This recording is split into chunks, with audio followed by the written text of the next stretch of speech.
सुरासुरमणु सिंध वंदिदम। आप देखिए प्रताप, जैसे ही वेदी प्रतिष्ठा का याग मंडल विधान हुआ, पानी इतना बरसा कि सब तरफ हरियाली हो गई। जैन धर्म के पूजा विधान और मुनि संघों के आगमन का अद्भुत प्रभाव होता है। जहां विचरण होता है सब तरफ सुभिक्ष हो जाता है। ऐसे दोनों हाथ जोड़िए।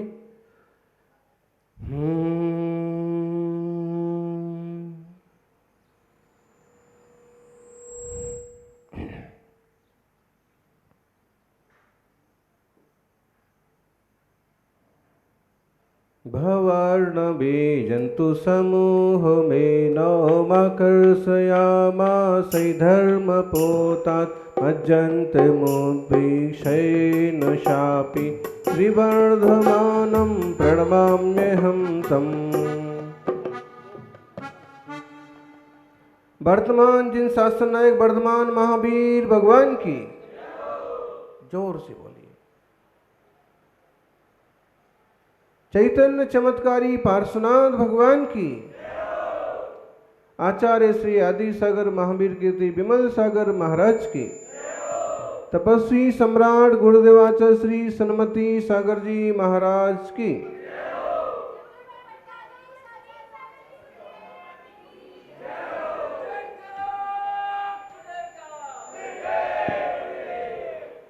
गांव में नीम के पेड़ कम हो रहे हैं और घरों में कड़वाहट बढ़ती जा रही है।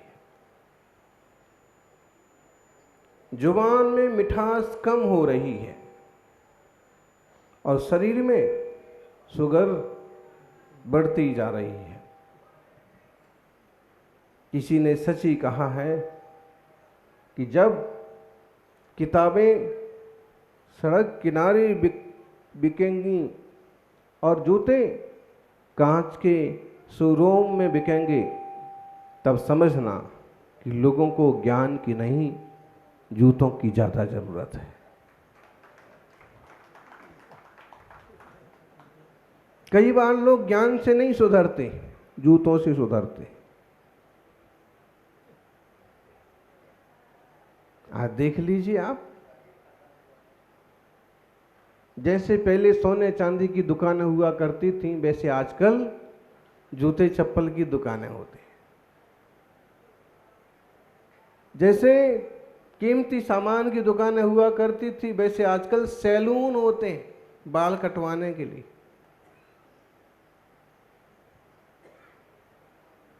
ये इंसान का मानसिक पतन है।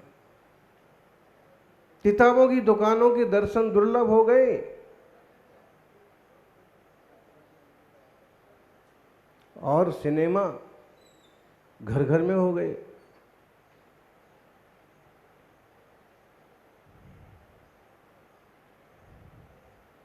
ऐसे में भी लोगों की धर्म के प्रति रुचि बनी रहे, ये इस कलयुग का 8वां आश्चर्य है।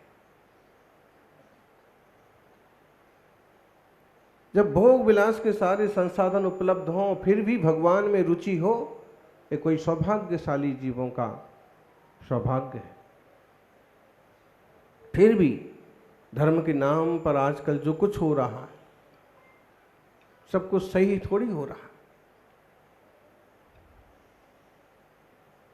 ऐसे कहा है कि देश को दुश्मनों से नहीं, गद्दारों से खतरा है।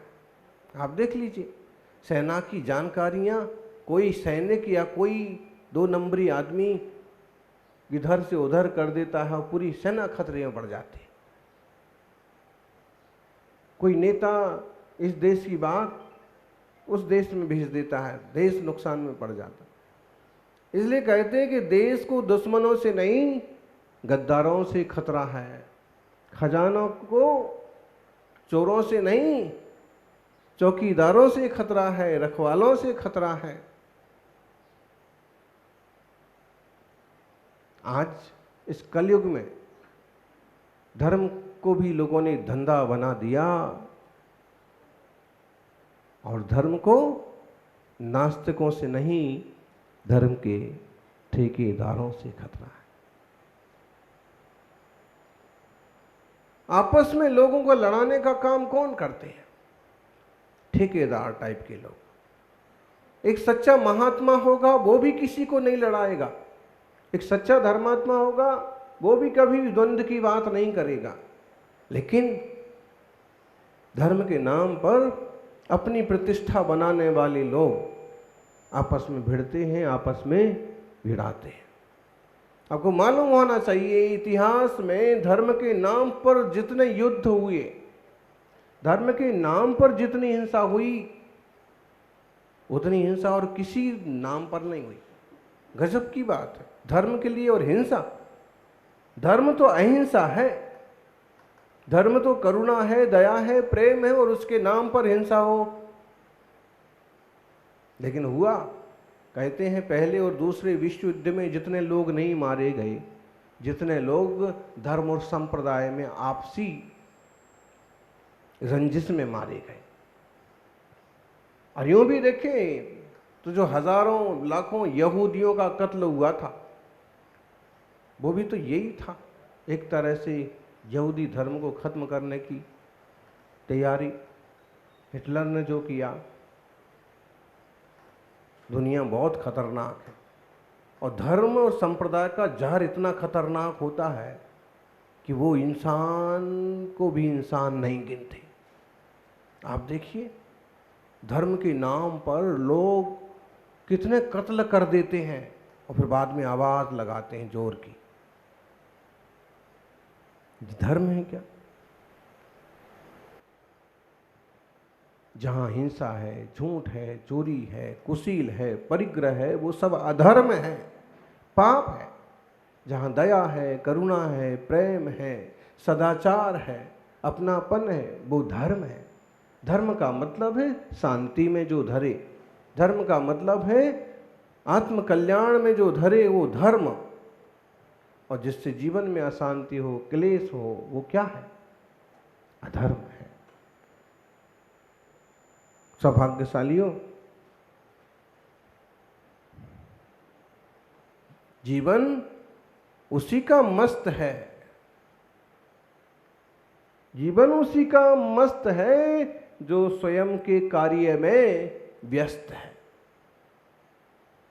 जीवन उसी का मस्त है जो स्वयं के आत्म में व्यस्त है। परेशान वही है जो दूसरों की खुशियों से त्रस्त है। देख नहीं सकते हैं कि इनकी इतनी तरक्की क्यों हो रही, इस धर्म का इतना नाम क्यों हो रहा, आज देश में शाकाहार सदाचार का इतना प्रचार क्यों बढ़ रहा। कई लोगों को ये भी नहीं पचता है, कई लोगों को पड़ोसी की तरक्की नहीं पचती है, कई लोगों को गांव में कोई उन्नति करता है तो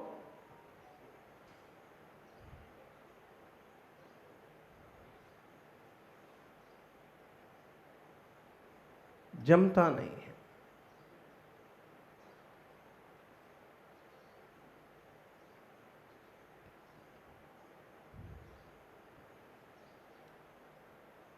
आदमी अपने दुखों से जितना परेशान नहीं है, दूसरों के सुख से उतना ज़्यादा परेशान है, और फिर स्पर्धा और ईर्ष्या पैदा होती है और जिंदगी में दुख और तकलीफें बढ़ती चली जाती।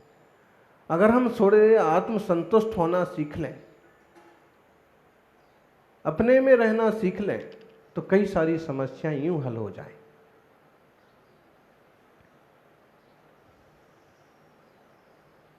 धर्म अपने तरफ मोड़ता है, अंतर्मुख वृत्ति सिखाता है। हम अपने भीतर जुड़ना सीखें। महावीर स्वामी ने कहा, धर्म बाहर नहीं है, धर्म तो भीतर है। भीतर जाओगे तो धर्म को पाओगे, बाहर जाओगे तो तुम भी दुनिया में ही खो जाओगे। इसलिए मुनि अंतर्मुख बैठते हैं, शांत सहज ज्ञानानंद स्वरूपो हम। दुनिया में सबसे बड़ी आश्चर्य की बात यह है कि लोग धर्म के लिए कितने कितने कुकर्म करते हैं। बयान सारो, छोटा सा ही सुंदर ग्रंथ है। 35 नंबर का इसका वचन है, धम्मत्थम विग्रहम कज्जम धम्मत्थम धन संगहो दुर्गहो च धम्मत्थम तदो किमच्छेरम परम।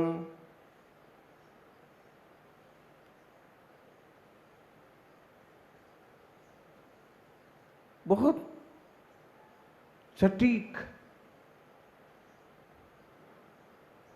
धम्मत्थम विग्रहम कज्जम, धर्म के लिए विग्रह करना।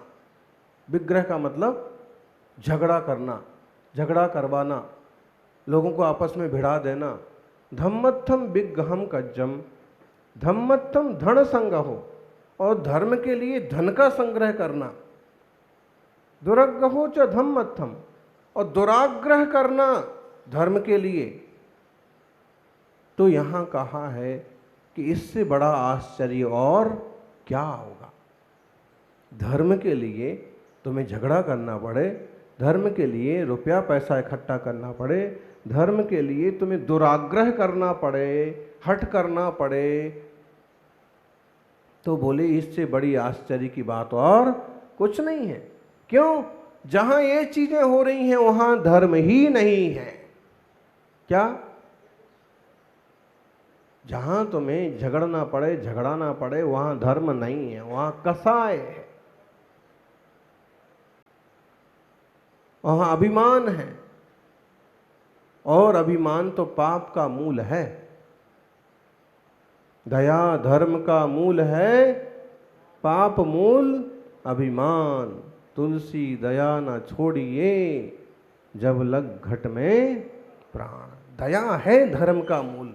पता नहीं कैसे दुनिया में लोग हैं, हिंसा में धर्म मान लिया, दूसरे को मारने में, काटने में, जानवरों को सताने में, नष्ट करने में धर्म मान लिया। ऐसे कैसे धर्म हो गया? दया धर्म का मूल है, दया ही धर्म का मूल है। धम्मस्य मूलम दया। दया धम्मो दया धम्मो दया धम्मो दया सदा, हमेशा।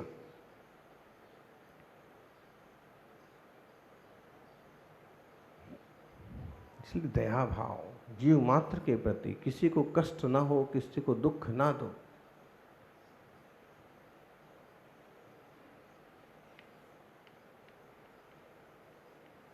धम्मत्थम विग्रहम कज्जम, धर्म के लिए विग्रह काजना। विग्रह मतलब होता है झगड़ा, द्वंद्व, और ऐसे लोग करते। अब देख लीजिए, हिंदू मुस्लिम, कभी और दूसरे संप्रदायों में कैसे लोग भिड़ जाते हैं। अरे भाई, भिड़ने से थोड़ी धर्म हो जाएगा। धर्म तो तब होगा जब हम धर्म भावना भाएंगे, जब हम दया, करुणा, रहम और प्रेम से सहित होंगे। एक दूसरे के विचारों का भी सम्मान करना आना चाहिए। सच्चाई जो है, आप सच्चाई के रास्ते चलो, लेकिन अगर कोई कुछ और सोच के और मान के बैठा है तो आप उससे भिड़ो मत। कोशिश करो कि समझ जाएं।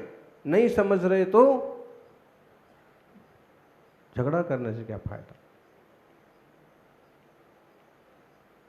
मंदिरों में पूजा पद्धतियों को लेकर के लोग भिड़ जाते हैं।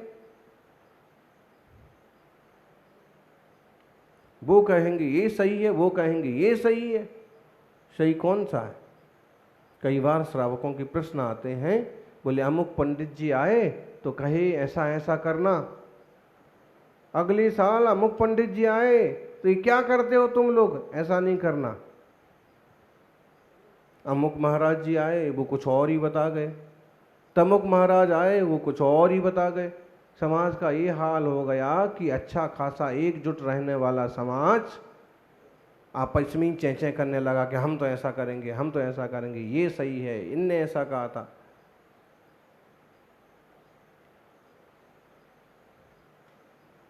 झगड़ों में धर्म नहीं होता है, संप्रदायों में धर्म नहीं होता। ये तो एक मार्ग है, और वास्तव में धर्म तो है आत्म शांति। ऐसे कह देना, धर्म ना हिंदू बौद्ध है, धर्म ना मुस्लिम जैन, धर्म हृदय की स्वच्छता, शांति समता प्रेम।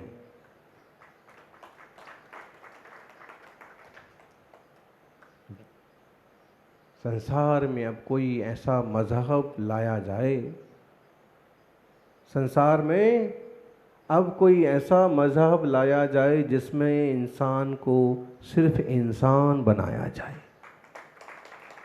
और कुछ नहीं। दुनिया में आपको ये मिल जाएंगे, वो मिल जाएंगे, अमुक धर्म वाले मिल जाएंगे, तमुक धर्म वाले मिल जाएंगे, लेकिन इंसान मिलना मुश्किल हो गया। सबसे पहले इंसान हो, इंसानियत हो, दया हो, करुणा हो। तो धम्मत्थम विग्रहम कज्जम, धर्म के लिए विग्रह कार्य करने की कोई जरूरत नहीं है। हम देखें, बड़ा विग्रह होता है। श्रीपुर एक प्राचीन तीर्थ क्षेत्र है और वहां पार्श्वनाथ भगवान की प्रतिमा अधर में विराजमान है, किसी पत्थर पर, किसी वेदी पर विराजमान नहीं है। अभी भी उसके नीचे से धागा पूरा इस पार से उस पार निकल जाता है। कहते हैं एक जमाने में वो प्रतिमा ऐसे अधर में बैठी थी, ये पार्श्वनाथ भगवान की, उस प्रतिमा के नीचे से घोड़े सवार व्यक्ति निकल जाता था। आसमान में प्रतिमा विराजमान थी, वेदी पर नहीं। लेकिन जैसे पाप बढ़ते गए, मूर्ति नीचे आती गई और अब केवल बाल बराबर अंतर है। तो भी अभी वो चिपकी नहीं जमीन से या पत्थर वेदी से, और अब फिर भी लोग उस पर झगड़ा मचाए जा रहे हैं। ये सत्य है, आदि दिगंबरा। गिरनार जी में भी दूसरी मान्यता वाले लोग भी दिगंबरा दिगंबरा जाप करते हैं, पाठ करते हैं, गीत बजते हैं। आदि दिगंबरा, दिगंबर का मतलब है दिशाएं ही जिसके वस्त्र हैं। ऐसे मुनि, इस तरह की साधना करने वाले महावीर, आदिनाथ, श्री राम आदि का मार्ग आदि दिगंबरा। फिर भी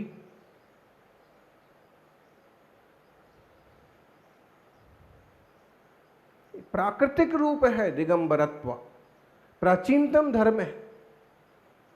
आज का, कल का, 100 साल का आदि सागर, शांति सागर से नहीं चालू हुआ, जो बहुत प्राचीन है। कुंद कुंद स्वामी से भी चालू नहीं हुआ।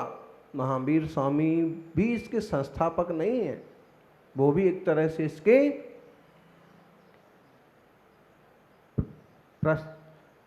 विस्तारक ही है। आदिनाथ स्वामी को हम एक बार जैन धर्म का इस युग की अपेक्षा से मुखिया कह सकते हैं। और वो इतने प्राचीन है कि वेदों में उनका उल्लेख है, पुराणों में उनके उल्लेख है। ब्रह्मा, विष्णु, महेश, प्रजापति के रूप में वो भारतीय संस्कृति की धाराओं में स्थापित है।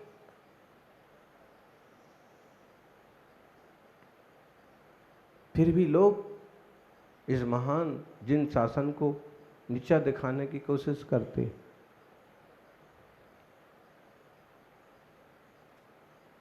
गिरनार जी में, श्रीपुर में, खंडगिरी उदयगिरी की गुफाओं में और भी बहुत जगह अतिक्रमण करते हैं। अरे भाई, पुरातत्व की रक्षा करो, प्राचीन धर्म की रक्षा करो। आज वो आपकी मान्यता में नहीं है, लेकिन है तो देश का एक प्राचीनतम अंग।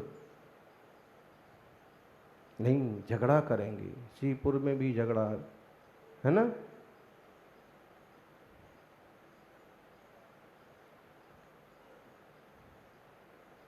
धर्म के लिए झगड़े की जरूरत नहीं है। धर्म के लिए तो अंतर्मुख होने की जरूरत है। लोग कुछ भी लिखते हैं, कुछ भी लेख लिखते हैं जिससे समाज में वैमनस्य पैदा हो जाए। एक दूसरे के ऊपर ऐसी टीका टिप्पणी करते हैं कि हथियार बाहर निकल आए।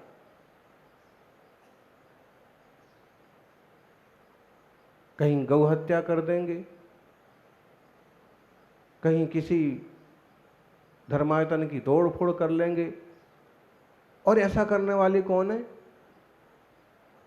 ये धर्मात्मा नहीं है, किसी भी तरफ से इंसान भी नहीं है। इस समाज में वैमनस्य फैलाने वाले लोग बिल्कुल गलत है।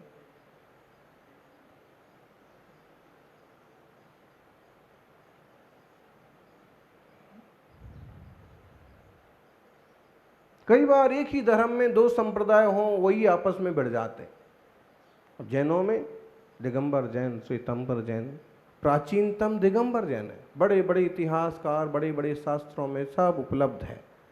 लेकिन धन और सत्ता के बल पर श्वेतांबर बंधु भी खूब आतंक मचाते, और वो उसमें कई मिलनसार हैं। तो कुछ लोग ऐसे भी हैं कि वैमनस्य फैलाने के लिए कुछ भी लेख लिखते हैं, कुछ भी प्रवचन करते हैं। अरे भाई, आप एक दूसरे को नहीं स्वीकार कर पाए तो कम से कम एक दूसरे के साथ तो रहना सीख लें। इस युग में दूरियां जितनी बढ़ेंगी, नुकसान उतना बढ़ेगा। मिलकर के रहेंगे तो तरक्की करेंगे, वरना मुश्किल में पड़ेंगे। सौभाग्यशालियों,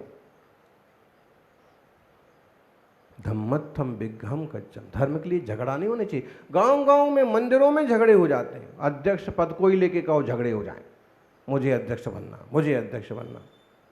क्या करोगे भाई अध्यक्ष बन के? अध्यक्ष बन जाओगे तो कोई सींग निकल आएंगे क्या? थोड़ी पूंछ जरूर निकल आएगी। पूंछ होती है ना, अध्यक्ष की पूंछ होती कि नहीं होती? भाई गाय की पूंछ होती है, भैंस की भी होती है, गधे की भी होती है, घोड़े की भी होती है। अध्यक्ष, मंत्री और जो पदों के लिए लड़ते हैं, उनकी पूंछ होती कि नहीं होती? दिखती नहीं है, होती तो है।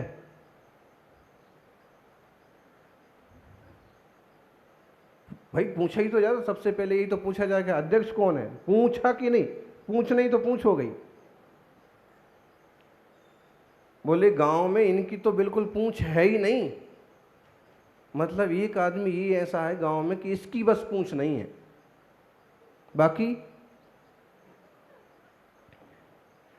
अब इसका भाव समझो। आपके ऊपर जिम्मेदारी आई, लोगों ने आपको योग्य समझा, अध्यक्ष बनाया, प्रधान बनाया, और आप गांव की, समाज की सेवा कर रहे, इसमें बुराई नहीं है। लेकिन इसी के लिए लड़ते भिड़ते रहना, इससे बड़ी कोई बेवकूफ़ी नहीं है। कुछ लोग होते हैं कि वो इस तरह का अपना वर्चस्व रखते हैं कि सबकी इच्छा होती है कि बाबूजी रहें, इनको अध्यक्ष बनाओ, ताकि सही नेतृत्व और सही दिशा में नेतृत्व जरूरी भी है। लेकिन मंदिरों में झगड़ी लगा लेना, न्यायालय तक पहुंच जाते, कोर्ट कचहरी तक चले जाते हैं मंदिरों के नाम पर, पूजाओं के नाम पर, तीर्थों के नाम पर। ये ठीक नहीं है। धर्म विग्रह नहीं सिखाता है, धर्म तो आत्मकल्याण सिखाता है। आपस में मंदिर में बैठ करके, समाज में बैठ करके निपट लो। जिनकी इच्छा है, जो और भावना रखते हैं, उनको आगे बढ़ा दो, कोई बात नहीं। हम बिना पूछ के अच्छे। अच्छा, पूछ वाले अच्छे होते हैं कि बिना पूछ वाले अच्छे होते हैं? बोलो जी अशोक जी।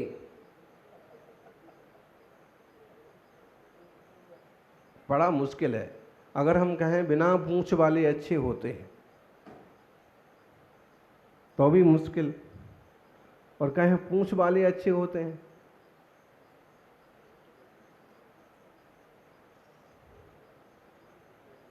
बिना पूछ के ही ठीक है।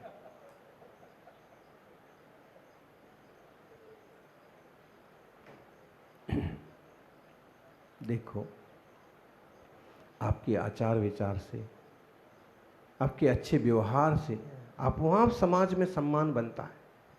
किसी का बुरा मत करो, किसी को बुरा मत सोचो, भला सोचोगे भला होगा, भला सोचोगे लाभ होगा, दया करोगे आप भी याद किए जाओगे। धम्मत्थम विग्रहम कज्जम, धम्मत्थम धन संग हो। और धर्म के नाम पर ही लोग धन संग्रह करते हैं। आप देख लीजिए, कितने उपक्रम करके लोग धन संग्रह करते हैं। योजनाएं बनाएंगे, रथ निकलवाएंगे, घर घर रसीद बंदी लेके जाएंगे। काहे के लिए? बोले धर्म के लिए। धर्म के लिए धन की इतनी क्या जरूरत पड़ी? वास्तव में धर्मायतन वगैरह के निर्माण के लिए, तीर्थ आदि के निर्माण के लिए कदाचित धन की जरूरत हो सकती है, लेकिन अंतरंग प्रवृत्ति रूप जो धर्म है, वेद विज्ञान वीतरागतापूर्ण जो धर्म है, अंतर्मुखता रूप जो धर्म है, दया करुणा रूप जो धर्म है, उसके लिए कोई धन की जरूरत नहीं पड़ती। गरीब से गरीब आदमी दया कर सकता है। कल हम नसिया जी से वापस आ रहे थे तो बहुत बुजुर्ग दादाजी बैठे थे। तो युवाओं ने बताया कि ये दादाजी प्याऊ चलाते हैं। ये दादाजी छोटे छोटे पत्थर इकट्ठा करके ये सारी चबूतरे उन्होंने बनाए हैं। ये दादाजी पेड़ पौधे लगाते हैं और पेड़ पौधों को पानी देते हैं। बताइए, बहुत बुजुर्ग थे। और उनसे कहा कि गुरुजी का आशीर्वाद ले लो। वो आए पास में और कहा कि तो सब भगवान की कृपा है कि मुझे ऐसा सेवा करने का मौका मिलता है। अब वो कितने करोड़पति आदमी है, एकदम सादा व्यक्ति है, लेकिन वो धर्म कर रहे नहीं कर रहे। व्यवहार रूप धर्म, दया रूप धर्म, पेड़ पौधे, पर्यावरण के लिए, पशु पंछियों के लिए, लोगों के लिए प्याऊ। गरीब से गरीब आदमी भी धर्मात्मा हो सकता है। धर्म धन में नहीं होता है, धर्म तो आत्मा का स्वभाव है, धर्म तो वस्तु का स्वभाव है। जहाँ दया है, जहाँ ज्ञान है, वहीं धर्म है। धम्मत्थम धन संग हो। धर्म के लिए धन संग्रह जरूरी नहीं है। हम क्या दान करें? बोले आप कुछ दान नहीं कर सकते हो तो आप सिर्फ अपनी मुस्कान दान कर दो। कोई मिलता है, मुस्कुरा करके राम राम कर लो, जय जिनेंद्र कर लो, इससे ही सामने वाले का मन खिल जाएगा।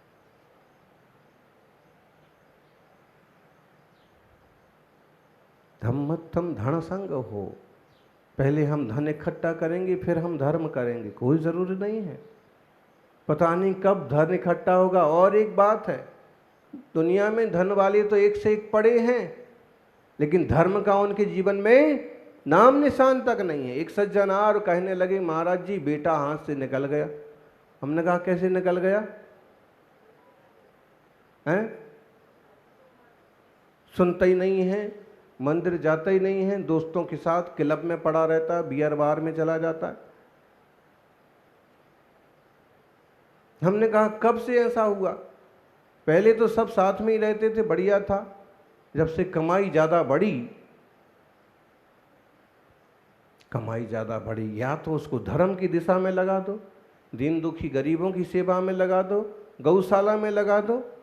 आज गौशाला में भी जाना हुआ, देखा कुछ अंधी गाय हैं, कुछ लंगड़ी गाय हैं, सैकड़ों पशु हैं।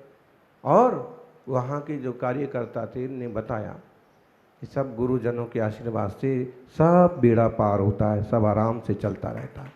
कोई ना कोई दानी, कोई ना कोई धर्मात्मा कुछ ना कुछ सहायता करते रहते। तो या तो तुम दीन दुखी पशु पंछियों की सेवा में, स्कूल बनाने में, औषधालय बनाने में द्रव्य निकाल दो, और नहीं तो बेटे पोते के हाथ पड़ेगा। उनको क्या सूझ रहा है? उनको तो युवावस्था में मौज मस्ती सूझेगी और फिर वो काम करेंगे कि आपकी सारी इज्जत धरी रह जाएगी।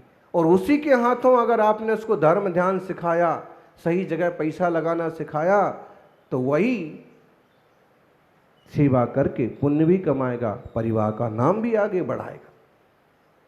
वापिस आते वक्त एक युवक मिला, लोगों ने कहा कि महाराज जी ये भी बड़ा गो भक्त है, गौशाला जा रहा है, एकदम समझदार, हैंडसम, अमीर। अब उसके माँ बाप ने सिखा दिया, उसकी रुचि लग गई, जो पैसा इधर उधर जाना था वो गौ सेवा में जा रहा है। धन जो है धर्म के लिए अनिवार्य अंग नहीं है। दुनिया में सबसे बड़ा धर्मात्मा कौन है? धर्म है रत्नत्रय, धर्म है अहिंसा, सत्य, अचौर्य, ब्रह्मचर्य, अपरिग्रह, धर्म है आत्मानुभूति रूप दशा। आत्मधर्म ही धर्म है, बाकी सभी अधर्म। बताओ दुनिया में सबसे बड़ा धर्मात्मा कौन है? बोलो, मुंह खोलो। एक बात ये हो गई, दूसरी बात और कोई? अच्छा, आप सबसे बड़े धर्मात्मा हो कि मुनिराज धर्मात्मा है? सबसे बड़े धर्मात्मा इस वक्त यहां पर कौन है? मुनि महाराज है। क्यों? क्योंकि निरंतर धर्म ध्यान में, परमात्मा के ध्यान में, आत्म ध्यान में तत्पर है। अब उनके पास तो एक ढीला भी नहीं है, फिर भी वो धर्मात्मा है कि नहीं है? इसका मतलब है धन से धर्म का डायरेक्ट कोई बड़ा संबंध नहीं है। ये जरूर है, जिन गृहस्थों के पास धन ज़्यादा हो और वो बुद्धिमान हो और उसको सही सही जगह लगाएं, तो बाह्य धर्म, व्यवहार धर्म का बहुत प्रभाव होता है, धर्म होता है, धर्म में निमित्त बनता है धन। धम्मत्थम विग्रहम कच्चम धन, धम्मत्थम धन संग हो। धर्म के लिए धन संग्रह नहीं करो, ऐसे कहते हैं। ध्रुव फंड नहीं, धर्म के लिए ध्रुव फंड नहीं, ध्रुव दृष्टि की जरूरत है। ध्रुव दृष्टि समझ में आया? ध्रुव फंड तो समझ में आ गया होगा, हर मंदिर में ध्रुव फंड होता है और कोई ना कोई उसकी व्यवस्था।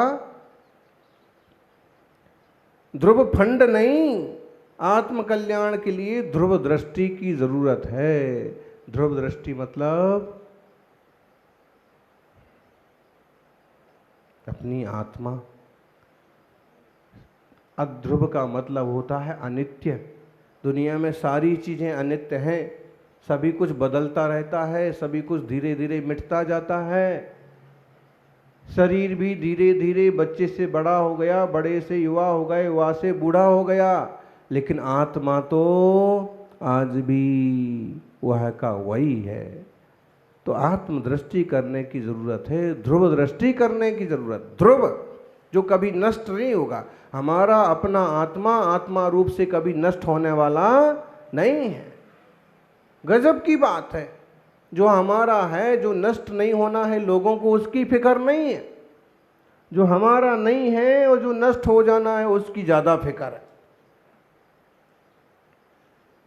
पानी बरसता है और आपके पास मोबाइल है, घड़ी है महंगी वाली, सबसे पहले आप किसकी सुरक्षा करते हैं?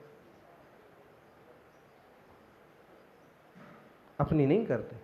अपने माथे पर पानी पड़ जाए, बाहरी चीजों की ज्यादा, और जैसे ऐसे अपने परिणामों की सुरक्षा तो और भी नहीं करते। दुनिया में घर बन जाए, जमीन आ जाए, इसके लिए जिंदगी लगा देते हैं, लेकिन जीवन में शांति आ जाए इसके लिए क्या करते? अंतरंग स्वरूप को समझो, मैं आत्मा हूं, शरीर भी यहाँ का यहाँ पड़ा रह जाएगा। बोलो, बहुत ज्यादा धन कमा लेंगे तो क्या मिल जाएगा?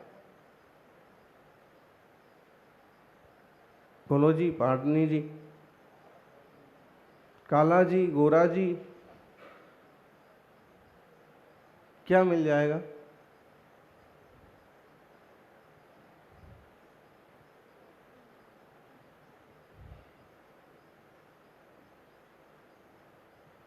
ज़्यादा से ज़्यादा धन के लोभी थोड़े लोग आपकी प्रशंसा ही कर देंगे ना, थोड़ी सी एक तरह की इज्जत बढ़ जाएगी जिनको आप दे रहे होंगे, बाकी उससे और लाभ क्या होना। इसलिए धर्मात्मा जीव कहते हैं थोड़ा संतोष रखना सीखो, थोड़ा संतुष्ट रहना सीखो। हाय हाय कर कर के कितना भी इकट्ठा करो, अपना होता नहीं है।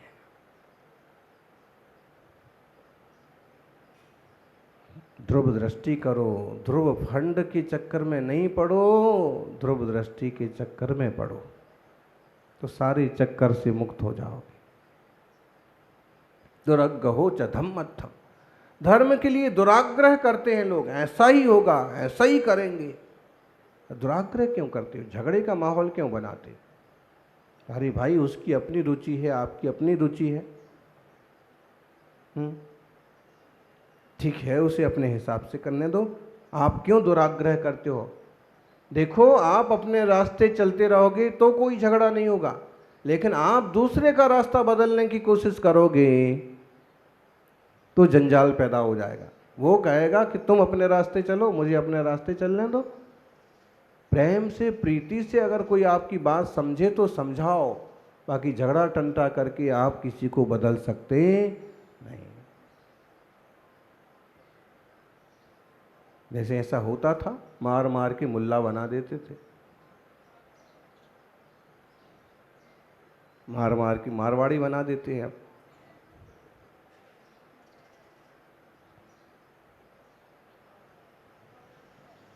लेकिन ये धर्म नहीं होता इसमें। धर्म तो होता है अनेकांतवाद में, शादवाद में, दुराग्रह में नहीं होता है। तो धर्म के लिए किसी तरह का झगड़ा नहीं होना चाहिए, धर्म के लिए सिर्फ धन के पीछे नहीं पड़ना चाहिए, धर्म के लिए दुराग्रह भी नहीं करना चाहिए। अगर कोई ऐसा करता है तो ये आश्चर्य की बात है। दुनिया में सबसे बड़े धर्मात्मा दिगंबर मुनिराज हैं, उनके पास ना कोई झगड़ा है, उनके पास ना कोई धन है, उनके पास ना कोई आग्रह है, वो अपने आप में ही शांत बैठे हैं, इसलिए दुनिया के सबसे बड़े धर्मात्मा हैं। और जिसको भी धर्मात्मा बनना हो उसको ऐसे ही निराग्रही दृष्टि वाला, अनेकांत दृष्टि वाला और सर्वसंग त्यागी बनना होगा। आप कहोगे ऐसा कैसे जमेगा? नहीं जम रहा है और गृहस्थी में हो तो एक कम से कम कहते हैं, तपस्वी सम्राट कहते थे, यानी संत बनो। और लोग कहते कि महाराज जी कैसे बने संत, सच्चा संत बनना तो बहुत कठिन है। तो गुरुदेव कहते हैं संत बनो, और संत नहीं बन सकते तो कम से कम संतोषी तो बन ही जाओ। संतोषी भी बन जाओगे तो बहुत सारे जंजाल से, झगड़ों से, उठापटक से बच जाओगे। ठीक है, संतोष। सबका जीवन धर्ममय हो, संतोषमय हो, आनंदमय हो, और ये धर्मायतन आपके सहजता शांति बढ़ाने में निमित्त बने, यही मंगल भावना। जय बोलिए 24 तीर्थंकर भगवान की।